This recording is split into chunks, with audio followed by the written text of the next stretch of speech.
Welcome. Welcome. Welcome! Welcome. Welcome.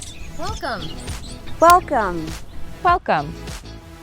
The Lower Bucks Environmental Stewardship Team. I'm Liz. And I'm Katie. We're excited to have you on the team. We work for Heritage Conservancy, a community-based conservation organization dedicated to preserving open spaces and historic places. Our headquarters are located in Doylestown, Pennsylvania, in historic Aldie Mansion, but we conserve land and historic buildings all around Bucks and Montgomery counties, including the Bristol Marsh and Croydon Woods Nature Preserves. That's where you, our LBEST teammates, come in. The Lower Bucks Environmental Stewardship Team is a group of passionate volunteers who see the great importance of our natural environment and want to preserve, protect, and share it. This is the first of 3 training videos. These training sessions will fill you in on Heritage Conservancy's goals for Bristol Marsh and Croydon Woods Nature Preserve and how you can help us care for them.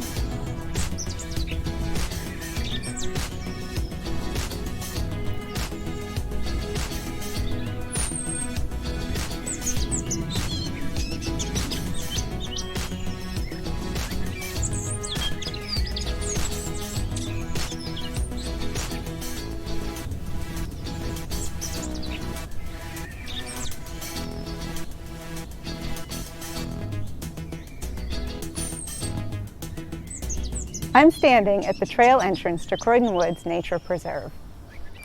In the past, Croydon Woods has had some environmental challenges.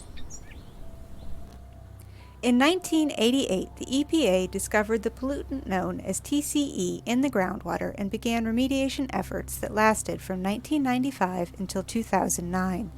Pockets of the woods have been exposed to toxic DDT as well, requiring the EPA to remove and replace contaminated soil in 2011. Illegal dumping and unauthorized ATV use added further damage. Since Heritage Conservancy bought the property in 2016, a lot of work has been put into making it look like it does today. Many volunteers from the Lower Bucks region have dedicated time to cleaning up these woods.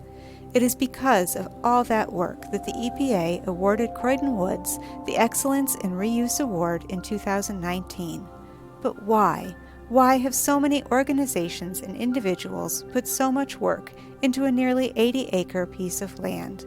What makes Croydon Woods so special? I'm sure the answer is slightly different for everyone.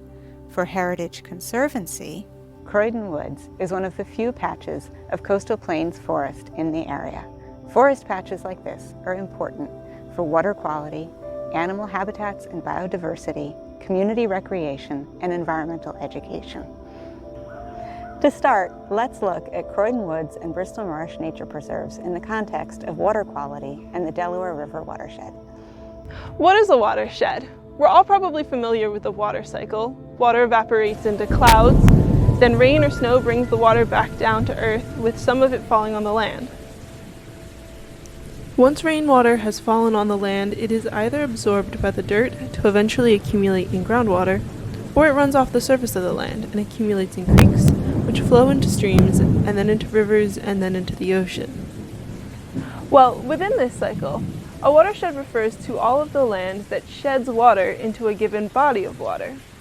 In other words, the Delaware River watershed refers to all of the land where rainwater drains into the Delaware River, or one of its tributaries. here is the east coast of the U.S., and as we zoom in, we can see the Delaware River, which starts in New York and then becomes the border between Pennsylvania and New Jersey before widening into the slightly salty Delaware estuary, which leads out to the ocean. This is a massive river with lots of tributary streams. It supplies drinking water to roughly 15 million people, and all of that water comes from rain and snow that falls on the land highlighted in purple, including the rain and snow that falls on Lower Bucks County. Heritage Conservancy uses targeted land acquisition to protect the health of this watershed. To understand why, let's zoom in on Bristol Marsh. Wetlands like Bristol Marsh are important places. Wetlands catch stormwater before it runs into the main body of the Delaware River. Soil, unlike pavement, is pervious, meaning that it absorbs water. As the water sinks into the ground, it leaves behind a lot of the chemicals, particles, and debris that it picked up while flowing over impervious surfaces, like parking lots. In other words, the wetland acts like a filter. The plants growing in the marsh also have an important role to play. They stabilize the soil with their roots, reducing erosion, which stops the river from widening and keeps dirt out of the river, keeping the water habitable for sensitive species like fish. Wetlands are capable of absorbing flooding and tidal changes too. Whenever the water rises, wetlands are the first to flood, absorbing the floodwaters like a sponge. Wetland plants like this pickerel weed and arrow arum are able to handle the pressure of rising water, which means that flooding in wetlands doesn't result in total ecosystem destruction. Wetlands like Bristol Marsh do all of this while also providing animals from the land, air, and water with homes, nurseries, and rest stops. Here at Croydon Woods, you can see that parts of the forest experience flooding, which makes them a wetland, even though the preserve isn't right on the Delaware River. Like Bristol Marsh Nature Preserve, the pervious soil is working to purify runoff water too. So what does all of this mean for volunteers like yourself who want to help care for these preserves? First of all, it means that the work you do here will benefit a much wider ecosystem that supports communities across the region. Our waterways are just one of the many ways our community is connected to the larger world. Taking action locally can seem insignificant because it's hard to see the downstream impacts of picking up a few pieces of trash. We don't necessarily see the fish, seabird, or sea turtle that lives a little longer because they ate a little less plastic thanks to our actions. But trust me when I say that caring for the land and water here in Bristol and Croydon is important because we are more connected to the rest of the world than we realize. Second of all, we need to help these ecosystems do their job.